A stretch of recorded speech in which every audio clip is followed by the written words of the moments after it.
那我们现在已经把棘轮座都保养好了，那现在就来教你们怎么把 Mavic 旧新黑色版的安装上去。来，请开始。好，首先呢，好这个好，上次之前没有讲到这个防尘哈，之前我们因为都已经拆好了，好，那这个呢，因为这个橡胶的它是跟原本那个铁氟龙侧套做一个防尘防水的效果的。那因为我们现在已经有培林了，那培林本身它也就是一个防尘防水油封的设计了，所以我们就把这一个黑色这个橡胶套就先把它拆起来。好，那因为之前版本也是因为黑色，所以比较看不清楚。那今天这个是银色的哈，所以就很明显。好，这个这样，这个拿起来，其实这个也用不到了。好，那再来呢，像因为我们这边啊，我们是用压配的啦，所以说压配的时候，我们还是会稍微抹一点薄的油在这上面，好，等下压入的时候会比较好压。那像我们刚才有一个车友有提到，如果说你家里没有专用的压入工具怎么办呢？好，很简单，把这个拿去冷冻库冰5分钟。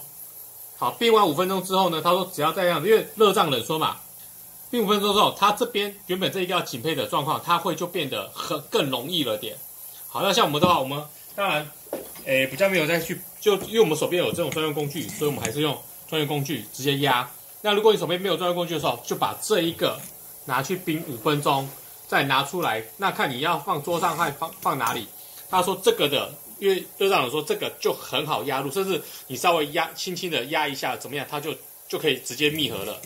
好，那我们现在还是一样，就是用工具把它直接压下去。这个缝呢一定要没有，好，你的培林才不会卡到那个刚才花鼓的底座那边。好，像包括这个这个黑色橡胶套，这也是要拿掉。好，那这个呢，我们压进去的时候，其实它这个硬这个紧配都还好，就轻轻这样子。转它就进去了。好，那这个进去之后，好，那我们这个压配工具就拿出来了。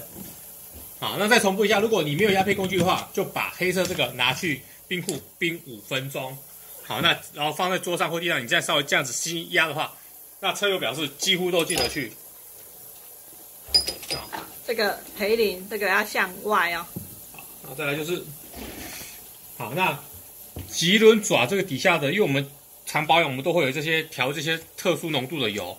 那如果你没有的话，你就拿一般可能稍微液态一点的，好，或是一些固态一些比较便宜的那种黄油，其实也是可以啦。那最好还是液态的啦。哎呀，好，那这个它还是有个轴点，那这个轴点当然还是希望稍微有点润滑的效果嘛，对不对？好，所以我们这个就把它这个就给它上去。